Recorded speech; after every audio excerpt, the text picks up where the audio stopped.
Welcome back into another episode of the Daft on Draft podcast presented by FanDuel. Today, James and I continue through our corner scouting reports. Yesterday, we did the top three guys in the class, in our mind at least: Leonard Moore, Ashton Hampton, Ellis Robinson. Today, we've got three more on the schedule. In Alabama, Zabien Brown, Mississippi State's Kelley Jones, and Texas Tech's Brice Pollock. Kind of working through the consensus order right now. Again, consensus is out of whack because we're really early in summer scouting, and a lot of it has helmet scouting and name value that tend to elevate players who by next April probably won't be where they're slotted now. So we're going to talk about those three corners. Let's dive into that episode. All right, James, three more cornerbacks today. Alabama's Zabien Brown, Mississippi State's Kelley Jones, Texas Tech's Brice Pollock. James, we're getting closer to season though, man. We're almost I guess it's only the second week of July. So we still got another month and a half, but we're getting there. Football's almost back. Feels close. Yeah, it's now that we're finally getting through the positions, I'm feeling like I'm finally getting a good feel for the class. And then, NCAA coming out, it signals the start of football season. So I'm ready. Microtransactions and all. Yep. All right, James. Well, let's get into this class here. These three, again, if you want a more in-depth look at the cornerback class, beginning of the week, we broke down our scouting symposium on what we watch for in corners. Yesterday, we went over the top three guys in the class, and Leonard Moore, Ashton Hampton, Ellis Robinson. Getting into three more today, the guys I just mentioned. Tomorrow, we're getting into three more as well. So let's stick with these three for now, though. James, first up, Zabien Brown. So Zabien's one of those corners, I think if you just watch the splash plays and just watch the highlights and you see the helmet that he wears, you're like, yeah, this guy's an automatic first rounder. Like, yeah. He's the next best Alabama corner. But when you watch the full body of work, James, I left pretty underwhelmed, specifically with the tools. Mm-hmm. I do think he has a nice, dense, sturdy frame. And there's a lot about his technique that I really love, like the eye discipline and off man. Like, I think he's a quick-witted zone defender, especially in like 3, gets spacing in 2, locates the football down the field well in phase. He stands his ground really well in catch technique. But when you see him have to open up in press man, when you see him have to transitionally burst then and carry vertically, you see a lot of strain. The speed turns have a little bit of a delay, and he kind of loses his track of his man on like deep outs. So on those speed turns, like 2 or 3 yards of separation are being created when he's got to kind of speed turn and recover a little bit out of there. I think his base is really, really wide in press tech as well, which I think makes for a little bit slow transitions out of press tech. Again, vertical speed is really lacking. There's a lot of times where he's caught in recovery mode and he just doesn't have the juice to get back up. If you watch the splash plays again, they're all interceptions where he's triggering downhill on like stop routes, on short little like RPO stops. I think he had a scoop and score as well, like fumble return for a touchdown as well in the open field. So it's all like open field stuff. I think he struggles to hand fight and get hands out of his frame, like at the top of routes, and as a deconstructor in the run game.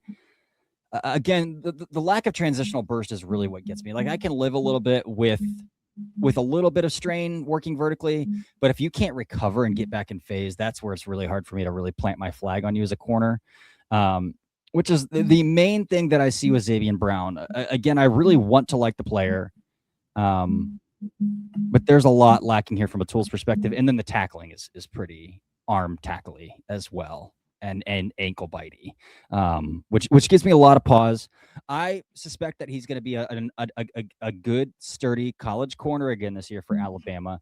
He's definitely not like on Domani Jackson level of bad, right, in terms of Alabama corners. But if we're talking top 50, top 75, top 100, even top 100, it's hard for me to like buy into a corner as capped out traits wise as Zabien Brown, even top 100. And I know that's really low to say on a podcast, and that's really low compared to where he's out in consensus. But But that's kind of where I'm at with it. I would rather take those springy corners who can really burst out of off that back foot and get downfield, stay in phase, can trigger back downhill quickly, can flip their hips. And this might be a little indicative of why Alabama, for the first time in a long time, is only fourth best odds on FanDuel to win the SEC. Under the DeBoer era, like the talent just hasn't risen up or developed or really popped on tape. And I think Brown kind of fits into that mold as well. Yeah, looking at the consensus board, I'm actually the lowest of all the boards that I have in there on him at 54. But that's an early fourth round grade, which as I continue to add more players to my board will only go down. I mean, the first one of the first lines of my scouting report is he enters his true junior season with the profile of a first round pick, but his tape shows more of a fringe day two athlete and talent. And I really agree with most of what you said. I had the tackling as above average, but the inability to transition out of press coverage is just such a liability. I have him down as a pretty good bet to be a nickel at the next level. I do think he was pretty good in run support, but that will need to, continue to improve. I think to fit into that role at the next level. If you don't have the recovery speed and you don't have the transition quickness off the line of scrimmage, so you're getting stacked, that's just a really bad combination. He is really fluid in short areas. I like the hip fluidity. I like the ability to anticipate breaks, identify routes. In zone coverage, though, he is lost. I mean, I felt like the vast majority of the production that he allowed last year was zone match busts, just letting stuff go unobstructed.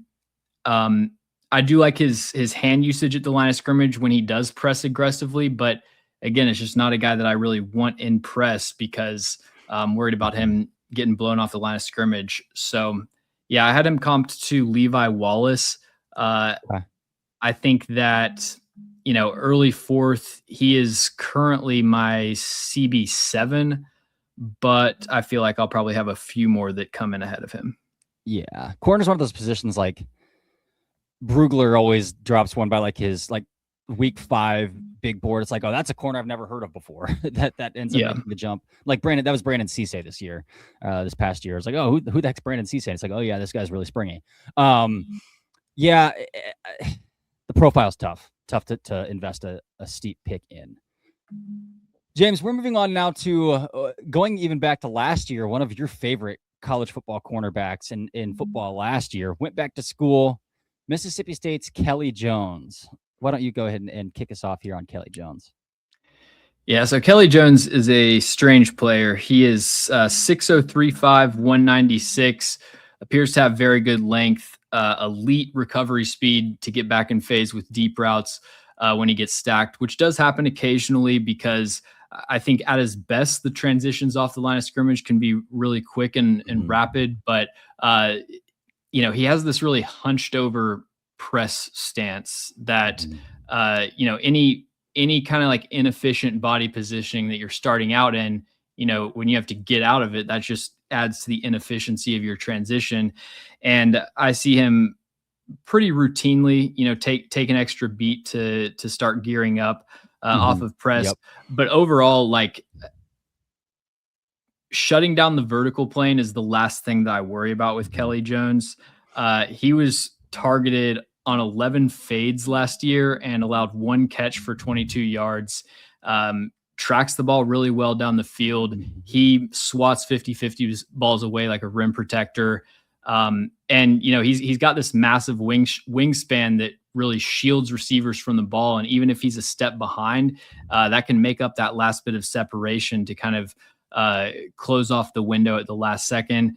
I saw the Missouri game. He was in phase, didn't turn his head at the catch point and play the ball, gave up a touchdown. Overall, I felt like the ball tracking was pretty decent, especially relative to the rest of the class.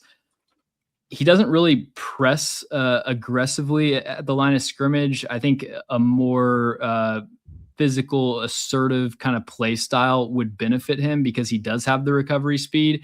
And there's way too many times where he is reacting overreacting to what the receiver does instead of setting the tone on the rep. Like whatever a receiver wants to sell him at the line of scrimmage, he's pretty much buying. They constantly bait him into abandoning his pre-snap leverage. And then pretty average slide quickness and sloppy footwork when he's trying to mirror the release across his face. So I don't love the press technique. I think if he just, became a real aggressor at the line of scrimmage, that could be a beneficial play style for him. But the best parts of his tape are him running with vertical routes, playing the ball down the field. Now, when it comes to man coverage and mirroring route breaks, it's there's a lot of rough moments. I don't know if you watched the Tennessee game, but Chris Brazzell had him in a blender for the entire game. I mean, there were like 3 or 4 reps where Kelley Jones like tripped and fell in embarrassing fashion because Chris Brazzell just routed him up. I don't think there were as many bad moments in other games on the rest of his tape, but he has a high cut build, stiff lower body. The transitions at the break point are very disjointed. His footwork, I think, at the line of scrimmage and when he's like squared up to a route stem is really erratic. So at his best, like when he stays patient, keeps a wide base, a balanced platform, he can, mirror those routes pretty effectively. There was a pass breakup against Jordan Tyson at the end of the game. And then there was a nice rep against Texas as well. But a lot of times his base will narrow or he'll click his heels and kind of just prohibits him from redirecting. When receivers attack his edges, he really has to grab and hold on while he catches up with his feet. So not a player that can really execute those severe, sharp transitions. I do think he has borderline elite eye discipline, especially in press man, to really get an early read on the break. He is actually able to mirror some comebacks pretty effectively as long as he's able to reroute them, keep the route speed, down to a minimum. But like he keeps those eyes glued on the hip and really maximizes that aspect of man coverage. He's just not somebody that you want traveling with receivers across the field. Yeah. I do really like some of the playmaking instincts in cover 3, like overlapping the seam if he doesn't have a threat from number 1. There was an interception, I think against Texas, where he robbed a sail concept. So that's pretty good. He has really poor awareness of routes that enter his blind spot. So that's kind of like an automatic completion. And then I guess the last thing I'll say is the run defense was like extremely frustrating to watch. It felt like he was directly responsible for at least one explosive run each game, whether it's him getting, widened out to the bench or just, abandoning contained discipline, getting stuck to blocks, slipping inside when he needs to contain. He can make some unblocked tackles, but I have him rated as the worst run defender in this class that I've watched, just because there's no ability to play through contact. The awareness is really rough. He hustles from the backside to try to make some chase down tackles, but that's not really enough in my opinion. But I do really like his upside. I think if he can become a more assertive press corner, there's a path for him to be a good starter. Finished with an early 3rd round grade, and he's my cornerback 5. Yeah, our notes are pretty similar there. I have that he's a pretty easy mover on the vertical plane, but accelerating to that top speed is a little bit slow to get back in phase and recover. Again, the physicality at the top of routes, I even thought was underwhelming. And you mentioned like wanting a more aggressive style of play. I just think he allows too many catch windows to be opened up at the top of routes as well. I think he really smothers underneath routes, which a guy with that sort of length should be able to smother underneath routes. But anything beyond like 7-8 yards in depth of a route, and you're right, the blender starts to turn up a little bit on him. Again, one of my notes here as well is the hip wiggle necessary to cut off and stay square is lacking. To cut off stems and stay square is lacking. Forced to speed turn and recover quite a bit, even off of like intermediate stems where he should be able to kind of mask blind spots a little bit better. I do think his feet are more springy than you expect for a guy who's 6'3" and 196 pounds. And I think that shows up in press tech as well. But there's a fine line because he has that body type of a corner you would expect to be really grabby, like a Joey Porter Jr. or who's another. I don't think he's grabby enough. He's not grabby enough. Yeah, he's so easy to get out of phase. Yeah, exactly. So I think his feet get a little bit crisscrossy in press tech as well. You mentioned the inconsistency with his ability to open and run out of press. I also noticed that, and I think it's because he knows that he's long-limbed, obviously, and he knows how to play, and he like really exaggerates his hinge, I think. So like you can see him really forcing open his hinge fast, but then that kind of puts him on his back foot a little bit, flat-footed on his back foot a little bit, then has to get back in phase a little bit. Again, zone, especially in like 3 bails, eye discipline in zone, really good, glued to the hips and off man as well. I think he knows how to use his size and his length to usher receivers into the boundary when he's working vertically. I thought his trail technique was excellent, the ability to stay in phase and trail technique. You mentioned his body of work at the catch point, and he is a raker. He is. I like that you put it like a rim protector, because he will go up and knock that crap out. I thought there's only 2 interceptions from this past year. One he really had to go up and get, though, and he showed soft hands to go up and get that, I thought, as well. And then I also noticed like the ball skills to track and locate the football are awesome. He's not one of these guys that have to face guard and just kind of throw their hands up at the last second and hope that he's not getting penalized. He can get his head around. He can find the football really, really well. A lot to work with, I think. And this makes it a little bit harder to project him to the NFL level, because I think that like, oh yeah, this is a really good like poach cover 3 boundary corner. Well, guess what? The hashes are so narrow at the NFL level that like there really is no true to the boundary and to the field at the NFL level, which means he's going to be kind of surrounded by green grass no matter what side of the field he plays on. So that makes his projection to the NFL a little bit tougher. Where at the college level, I was like, yeah, dude, stick this guy on the boundary. He's great. You're good to go. You're good to go. It's hard. I hate just comping him to other Mississippi State corners, right? But he does have like the Martin Emerson kind of. Well, they recruit all the same type of guys. Yeah. So like that's why. I mean, that kind of is like a side point. That the reason there's so many cross school comparisons is because like they all have the same archetype, so they're getting the same type of players. Yeah, outside of when did what's his name, the old Oklahoma offensive coordinator, their head coach now, he took over 2 years ago, right? I'm not sure about that. I think it took over 2 years ago. So I don't think that Kelley Jones was recruited by the current head coach. The name is Jeff Lebby. Oh yeah. I don't think he was recruited by Jeff Lebby. I could be wrong on that. And again, so that means he's falling into an Arnett recruit, and Arnett was the defensive coordinator under rest in peace. Why can't I think of this guy's name? Mike Leach. Mike Leach was the defensive coordinator under Mike Leach before getting named head coach after Mike Leach passed away. So yeah, for a long time, they're all Arnett corners, where they're all long and skinny and know how to use their length.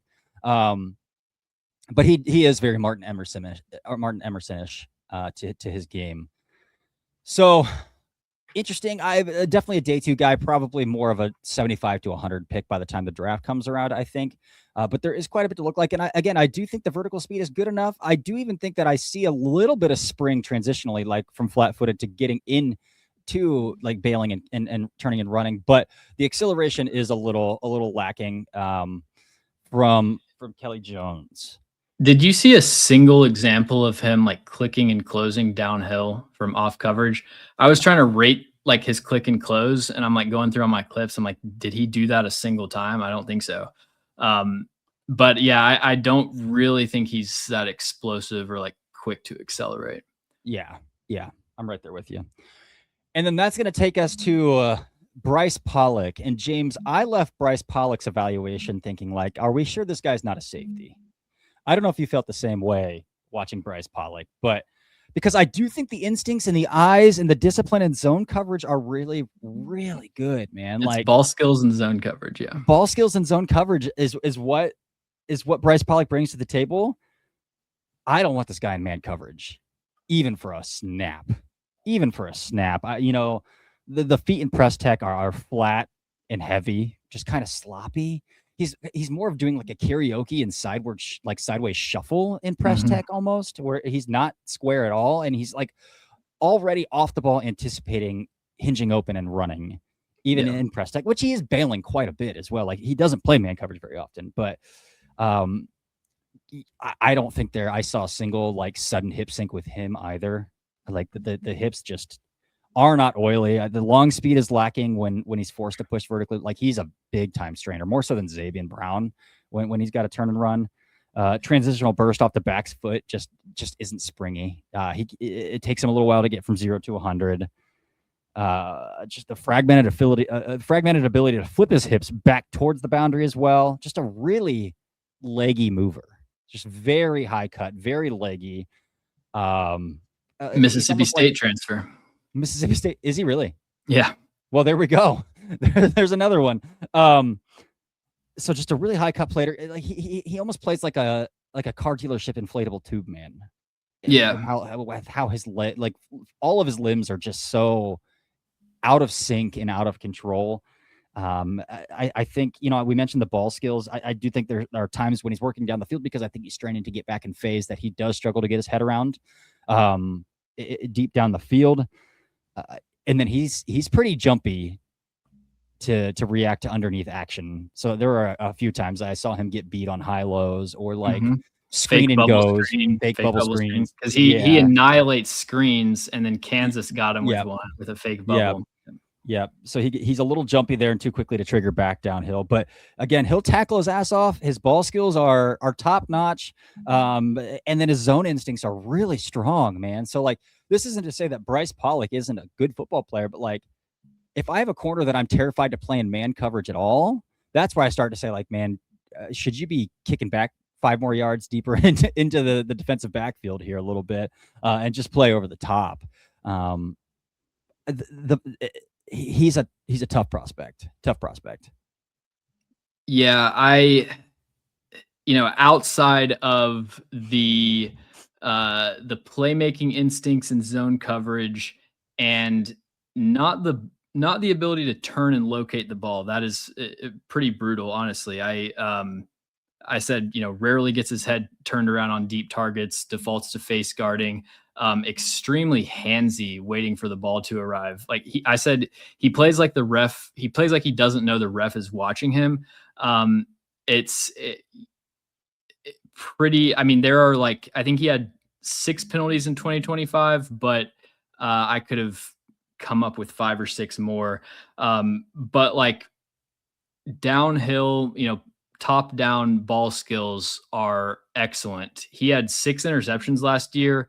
Most of them were incredibly high difficulty, where he either had to high point, lay out for a spectacular catch, contort his body, pounce into some passing window. Some really high quality interceptions there for sure, which a lot of times can be inflated. Accurate, well-timed hands, playing the ball downhill, has the length to reach into passing lanes and avoid getting boxed out at the catch point. But yeah, there's just really no ability to get his head turned around. He's going to get heavily penalized at the next level. I was a little bit higher on his explosiveness and click and close burst. I thought that was above average, breaking downhill. And then he is pretty sticky on against stair step digs when he does play press man, which is extremely rare.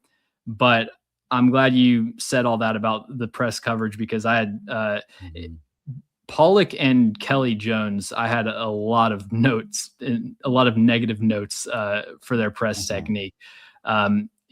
Pollock just does nothing to reroute or stall the release. Way too many clean releases where he's getting, widened by the most half-assed release fake ever and just completely vacating the inside. Clicks his heels constantly when he's trying to slide.